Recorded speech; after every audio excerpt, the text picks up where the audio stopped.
Muy buenas queridos amigos, bienvenidos a este nuevo video en el cual vamos a estar hablando de The Division Bell, bien, este último disco, por decirlo de alguna manera, de Pink Floyd. Al menos es el último en el cual se juntaron en un estudio para grabarlo, bien.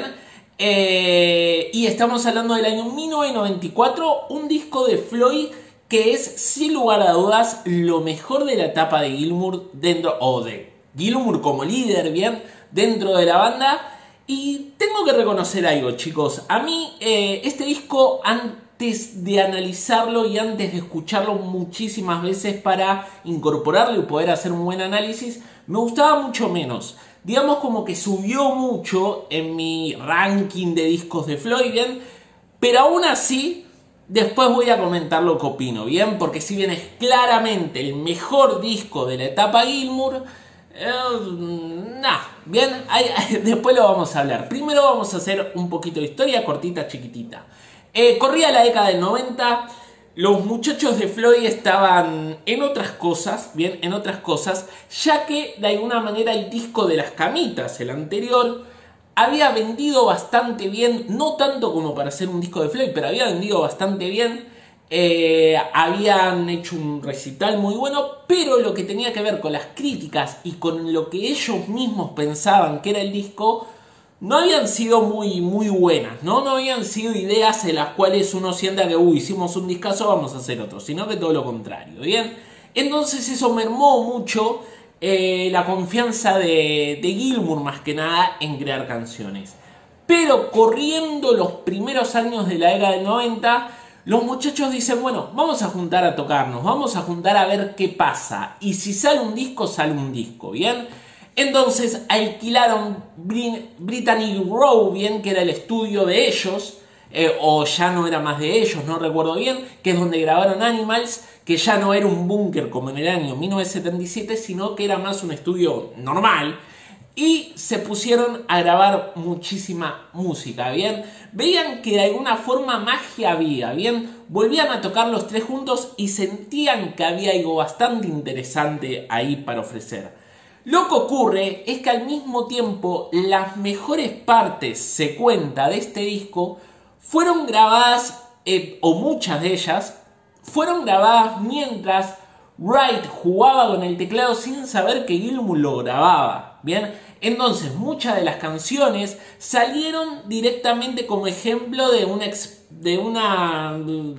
casualidad, digamos, casi, ¿no? Casi de casualidad se podría decir. Y bueno, lo que ocurre es que para este The Division Bell hicieron muchísimo material, de dispar calidad, pero muchísimo material, en fin. Y entonces Gilmour inventó una especie de juego, ¿bien? No me sale la palabra, como siempre, en el cual cada uno de los miembros, de los tres miembros de Floyd, tenía que puntuar cada una de las canciones de 1 a 10 y ver la que ganaba, las que quedaban mejores puntuadas, terminaban en el disco. Extrañamente, en el próximo disco del cual voy a hablar, que es este, bien, acá está, spoiler del canal, también hizo lo mismo Robert Smith. Pero bueno, y no lo hice a propósito, me sorprendió esos dos datos, como conectando a Zoom está más allá de todo, es como que tiene un poder de conexión increíble. Bueno, entonces, lo que ocurre que ese especie de juego en el cual se elegían las canciones que van a estar en el disco, lo rompió Wright. Bien, ¿por qué? Porque Wright le ponía 10 a todas sus canciones y 0 a las canciones de los demás. Entonces dijeron, no, esto se está tornando para la joda, entonces vamos a elegir entre todos las canciones que andaban en el disco, ¿bien? Y hablando de Wright, ¿bien? Wright no podía ser mostrado como un miembro de Pink Floyd porque el contrato que había firmado cuando se terminó de ir mientras se grababa The Wall decía que él no podía volver más a la banda. Entonces, él quedaba como un artista invitado estelar dentro del disco. Lo que ocurre con esto es que legalmente todo lo que es regalías y todo lo demás se complica. Se complica un poquito, gana un poquito menos de plata, supuestamente no corre con gastos, pero gana menos plata por las royalties, ¿bien? O royalties, o como se le quiera decir, ¿no? Entonces esto a Wright lo puso bastante de mal humor, pero no se podía hacer nada, ¿bien? Y él estaba bastante contento de volver a tener infidencia, ¿se dice? Inventemos palabras con Arzum. Bueno, de haber tenido peso dentro del disco, cosa que no había logrado, que había sido un invitado y nada más en el disco anterior. Que el disco anterior, bueno, ya sabemos cómo salió, ¿no? Así que bueno, esa más o menos es la historia de The Division Bell. Bien, un disco que hay mucho fan de Floyd suelto que lo tienen como entre los favoritos y me parece perfecto y lo comprendo, bien, porque hay un salto de calidad muy grande, no me atrevería a decir abismal, pero sí muy grande referido al disco anterior. El disco anterior creo que estamos todos de acuerdo que fue un malo, bien, malo, tan malo como se dice, para uno sí, para otro no, pero fue un disco malo. Y este The Division Bell está un poquito más divididas las opiniones sobre el álbum, ¿bien? Ahora, ¿qué es lo que opino yo? Para mí The Division Bell es un disco que tiene un grave problema y que dicho problema hace que no sea un disco que pueda sobresaltar dentro de la discografía de Floyd. Que es directamente, le sobran, ¿cuánto dura? 1 hora y 6 minutos, le sobran 20 minutos. Mínimo 20 minutos, 25 minutos le sobran. Si este disco hubiera durado 45 minutos, si este disco hubiera tenido las ideas un poquito más concretas, y no digo sacando canciones, acortando las canciones que ya están, tendríamos un disco a la altura de I Don't Hear Mother, tal vez. ¿Bien? Pero como lamentablemente este disco fue lanzado en los 90 y uno de los grandes vicios de los 90 era hacer los discos extremadamente largos, meterles todas las canciones posibles por el formato CD de 1:20 de duración, todas las bandas terminaron cayendo, o gran parte de las bandas terminaron cayendo en ese problema, en esa inquina, bien, en ese quilombo, por decirlo de alguna forma, ¿no? Y si The Division Bell hubiera resultado ser un poquito más centrado, tranquilamente podría ser uno de los grandes álbumes de Floyd. Pero por más escuchas que uno le dé y más descubrimientos haga de sus partes, es claramente que dentro de las propias canciones viven momentos en los cuales son muy buenos y otros que son malos de por sí, que se acordaba del disco anterior. Bien, teniendo en cuenta esto, tranquilamente se puede decir que aún así el disco tiene un temazo que puede estar dentro de lo mejor de Floyd. No está a la altura de Shine On You Crazy Diamond, no está a la altura de Echoes, no está a la altura de Dogs, de Pigs y de Ships, pero lo que ocurre es que una canción que está a la altura de esos mitos, ¿cuántas canciones hay que verdaderamente están a la altura de esos mitos de otras bandas? Bien, entonces la gran canción que digo yo es la que cierra el álbum, que es High Hopes, que verdaderamente es para mí la mejor composición que hizo Gilmour en toda su carrera, incluyendo los discos solistas de él, bien, que no son discos que me llamen demasiado la atención. Es un tema que tiene una atmósfera brillante, que si bien sentís que tiene el sonido Floyd, te das cuenta que es Pink Floyd el que está detrás de los arreglos y de la música, no termina choreando cosas de discos anteriores. Y este álbum, como toda la parte discográfica de Floyd, la base es esa: tratar de chorear ideas de otros discos para que la gente sienta que está escuchando Pink Floyd. No con sonidos nuevos, sino con sonidos copiados de otros discos, que le cambiamos una acorde acá, que le cambiamos una nota acá, que le hacemos que vaya para allá, pero en realidad va para allá, y termina sonando todo lo mismo. Y a copias malas, ¿bien? Lo que ocurre, a diferencia del disco anterior, ¿bien? A diferencia del disco anterior, que acá se nota que hay cierta inspiración dentro de la producción. No por la calidad del sonido, sino por las ideas y conceptos que se llevan a cabo, que hacen que las canciones que te hacen acordar a Dark Side of the Moon, que hay muchas, que te hacen acordar a Shine On, que en cierta forma te hacen acordar a ciertos pasajes de The Wall, lo que hacen es que no dan tanta vergüenza ajena como en el disco anterior. Están bien, no llegan a ser maravillosas, no llegan a estar a la altura, pero no y no. ¿Bien? ¿Entienden lo que digo? Perfectamente. ¿Bien? Entonces vamos a ir canción por canción. Cluster One es la apertura, es la necesidad de, mira, arrancamos como Shine On You Crazy Diamond, este disco va a ser tan bueno como Wish You Were Here, ojalá, pero no. Bien, y después viene uno de los hits del álbum, What Do You Want For Me, que este tema es bastante extraño para ser de Floyd, no es extraño para lo que es la discografía solista de Gilmour, bien, es una especie de blues medio extraño, medio raro, en el cual hay voces femeninas, que hace acordar bastante a Dark Side of the Moon, bien, bastante, pero sin lograr absolutamente nada, pero el tema está bastante bien, más que nada en el puente, ese puente lumínico que tiene, ese puente en el cual me parece que eso tendría que haber mostrado el camino que tendría que haber transitado Floyd en este disco, ser un poquito más luminoso, porque esta parte es una de las mejores partes del álbum, bien. Y no cuando se quiere ser luminoso se tiene que ser popero como en otras canciones que aparecen en este disco, porque a Floyd no le queda bien eso, no tiene nada de malo ser popero, pero Floyd no lo siente, no se percibe, ¿bien?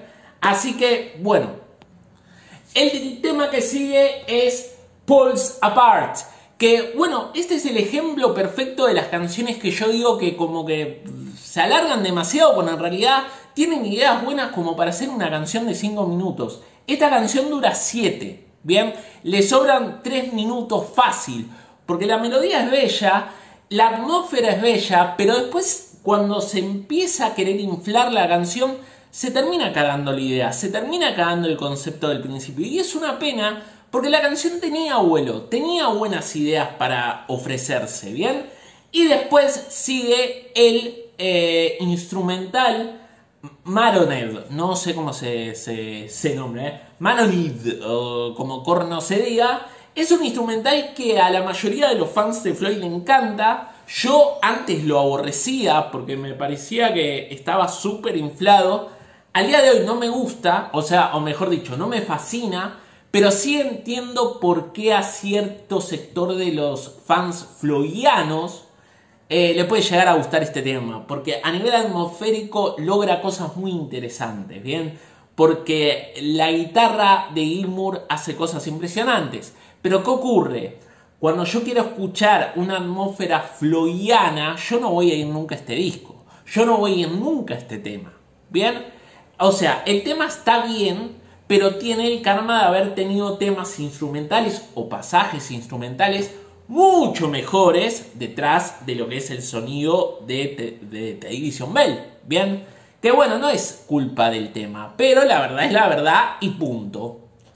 Después viene uno de mis temas favoritos del álbum, creo que estoy bastante solo en esto, que es A Great Day for Freedom, que es rara para ser de Floyd, es muy rara, la interpretación vocal casi teatral que hace Gilmour es extrañísimo para su estilo musical, pero para su estilo vocal, pero funciona y musicalmente al ser una canción de 4 minutos nada más, ¿ves, David? 4 minutos nada más, hace que no haya ningún momento de pifia.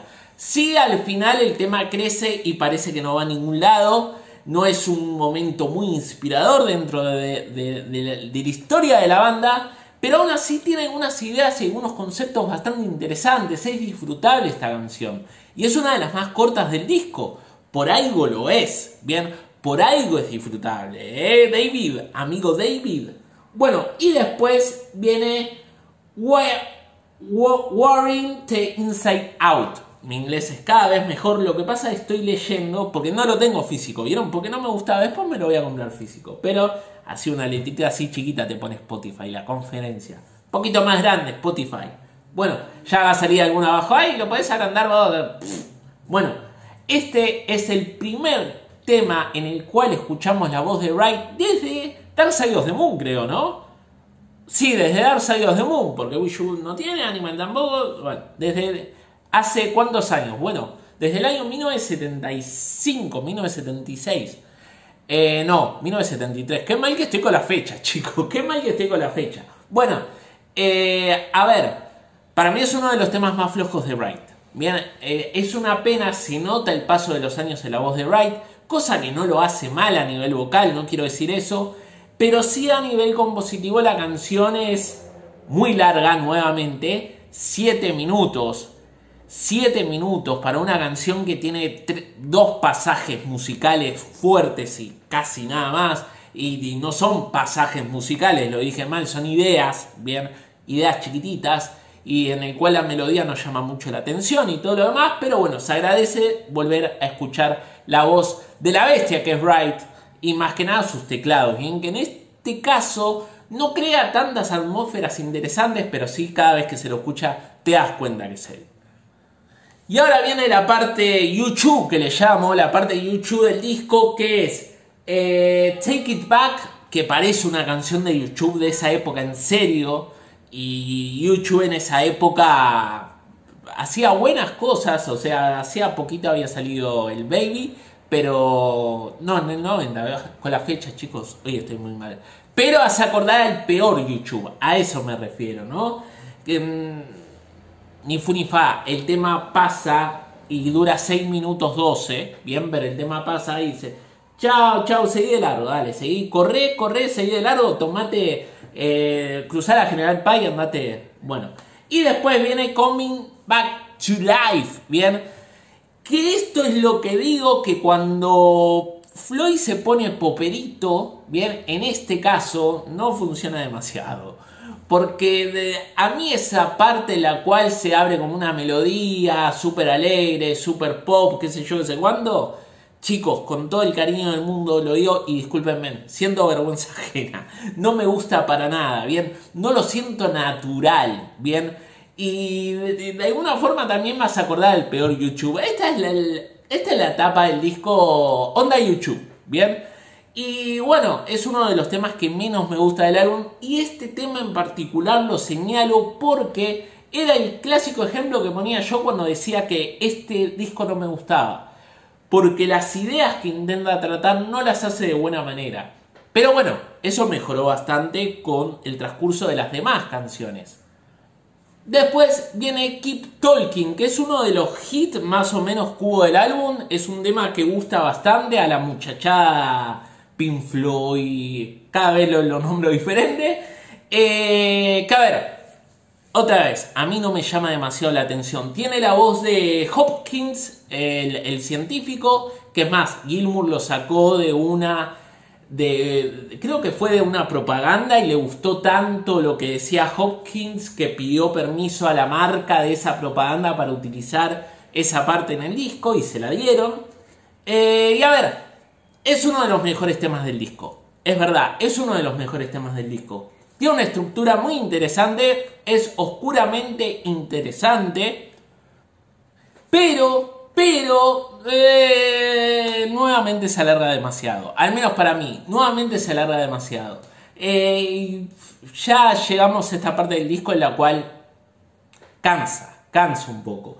Y después sigue Lost for Words, que hasta casi mucho no me lo acuerdo. Es una baladita que es bastante interesante, pero ya el disco se alargó tanto, ya el disco entró en una faceta en la cual uno quiere decir, bueno, hasta acá, chicos, hasta acá. Otra vez esta canción, una canción que si seguramente la ponían entre las primeras iba a ser mucho mejor vista, al menos para mí.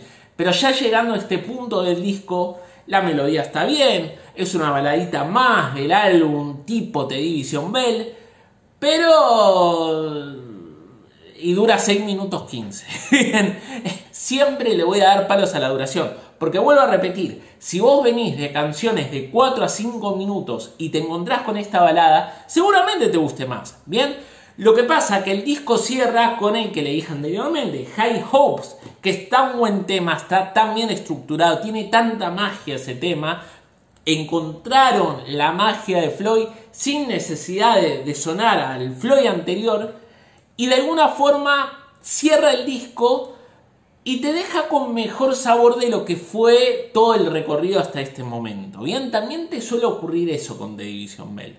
Pero bueno, ya hablé de High Hopes, no tengo mucho más para decir. Y hasta acá llegó el análisis de uno de los discos más polémicos que ha hecho Floyd en toda su carrera. Uno de los discos más difíciles para mí de analizar, porque si el Art Zoom de hace un año atrás lo hubiera analizado, hubiera tirado mierda y hubiera descarnado, se dice así, a este álbum. Pero el Arzum moderno, el Arzum actual, el Arzum casi me atrevería a decir desconstructurado, tiene otra opinión y es mucho más abierto y es mucho más pensante y dice, le voy a dar una posibilidad a The Division Bell. En resumen, este disco me parece bastante bueno. Si lo tengo que poner a la altura de algo, para mí está ahí con el segundo disco de Floyd. Siendo el segundo disco de Floyd, para mí mejor y me gusta más. Pero yo en un ranking lo pondría a esa altura, ¿bien? Que es bastante alto. Bueno chicos, muchas gracias por ver el video. Ya saben, suscríbanse, me gusta. Abajo le dejo Instagram. Síganme en Instagram, que estoy bastante activo ahí. Subo todas las publicaciones del canal y todo, y algunas fotitos copadas. Nos vemos en la próxima, chicos. Adiós.